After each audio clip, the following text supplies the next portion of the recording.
Subscribe कीजिए हमारे channel को और बेल आइकॉन को दबाइए हमारी लेटेस्ट वीडियो सबसे पहले देखने के लिए।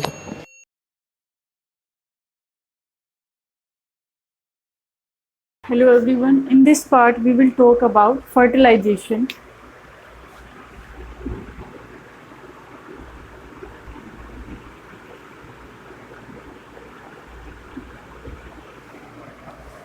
जैसे कि हम गैमेट फॉर्मेशन की बात कर चुके हैं, मेल गैमेट और फीमेल गैमेट जो है उस प्रोसेस के बारे में हम पढ़ चुके हैं। तो नेक्स्ट जो रिप्रोडक्शन में जो हमारा टॉपिक है वो है फर्टिलाइजेशन की। जो आप जो गैमेट ऑलरेडी प्रिपेयर हम कर चुके हैं, अब नेक्स्ट प्रोसेस क्या होगा, that is fertilisation.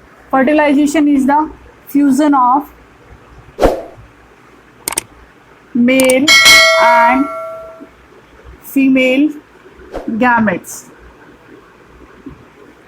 Fusion fertilization क्या है, मेल और फीमेल गैमेट्स का फ्यूजन क्या कहलाता है, फर्टिलाइजेशन कहलाता है। अब देखिए जो ये प्रोसेस है ये इतना सिंपल नहीं है, बहुत सारे स्टेप्स इसमें इन्वॉल्व होते हैं। फर्स्ट वन बाय वन हम उन स्टेप्स को देखेंगे। First one is approach of sperm to egg. कि फर्स्ट जो स्टेप है वो क्या है कि जो स्पर्म है, मेल जो गैमेट है वो क्या करेगा, अब जो फीमेल गैमेट है उसके पास जो है पहुंचेगा। तो वो उस बीच में उस दौरान जो प्रोसेसेस हैं उसके वो हम पढ़ रहे हैं। तो क्या होगा, in one ejaculation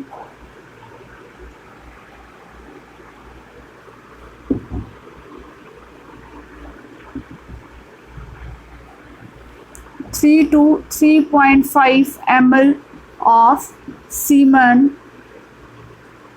is deposited by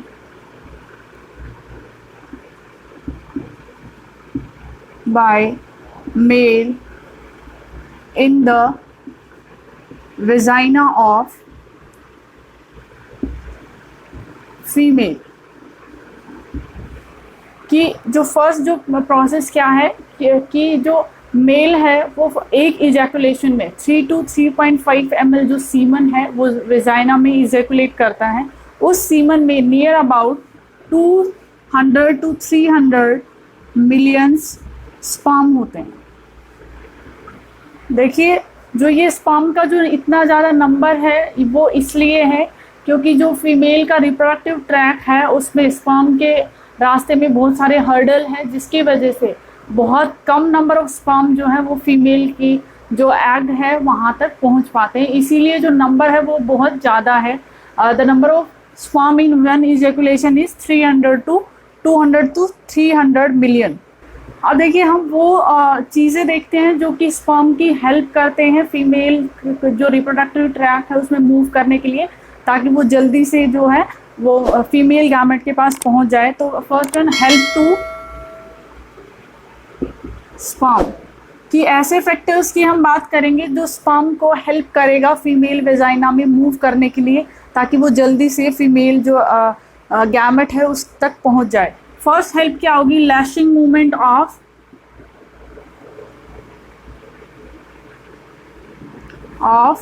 sperm tail. कि जो स्पर्म की जो टेल है उसमें जो मूवमेंट होती है वो क्या करती है, स्पर्म को इजीली जो है फीमेल वेजाइनल जो ट्रैक रिप्रोडक्टिव जो ट्रैक है उसमें मूव करने में हेल्प करती है। दूसरा क्या है, प्रोस्टाग्लैंडिन्स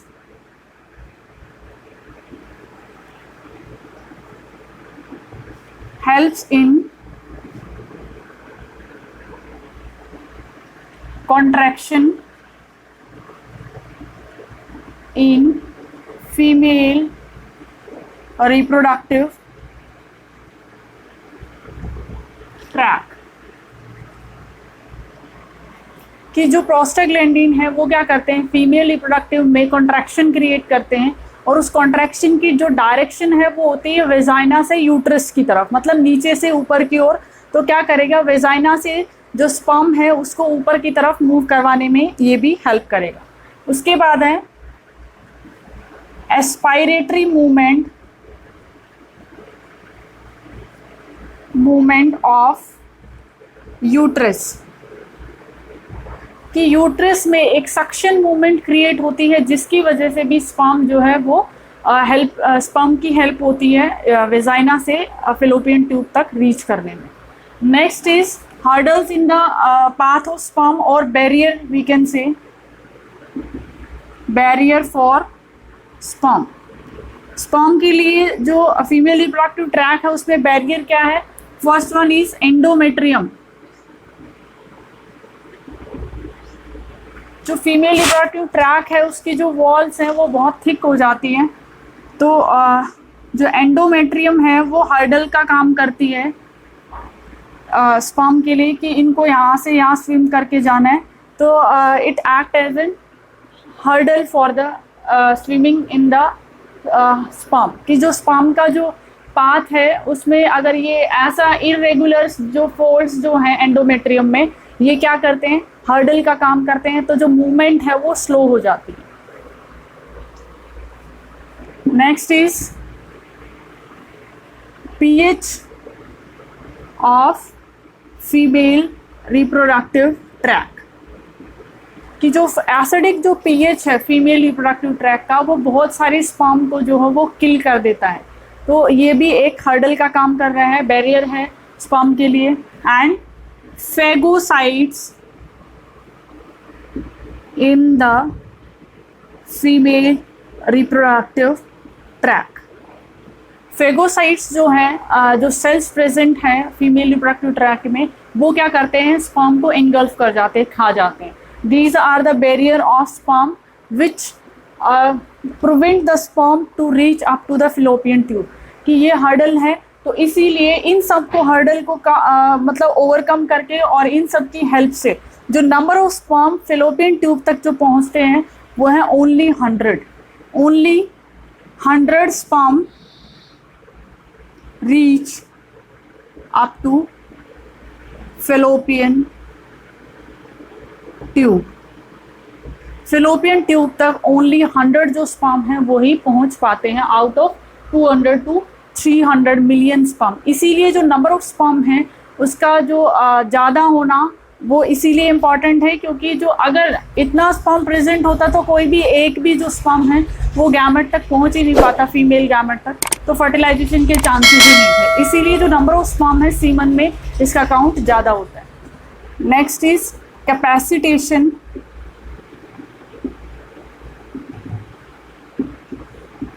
कि जब जो स्पर्म है वो वेजाइना से फैलोपियन ट्यूब तक रीच करता है, उस दौरान बहुत सारे चेंजेस होते हैं जो स्पर्म है उसमें, तो उन चेंजेस को क्या कहा जाता है? उन चेंजेस की जो वजह से जो स्पर्म है वो फंक्शनल मैच्योरिटी अटेन करता है।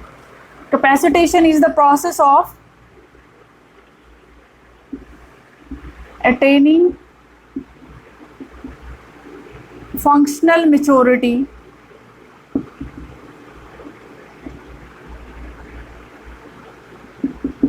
by the sperm।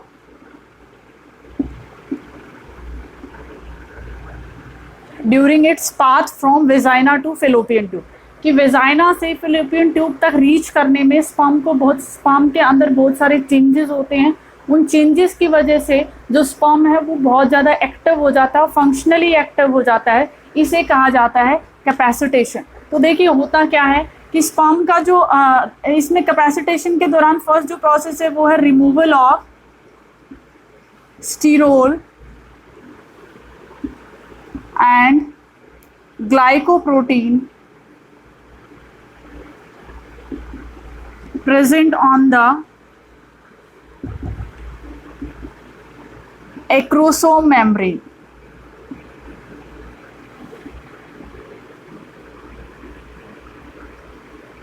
कि स्पर्म में जो एक्रोसोम है उसकी मेम्ब्रेन के बाहर फिर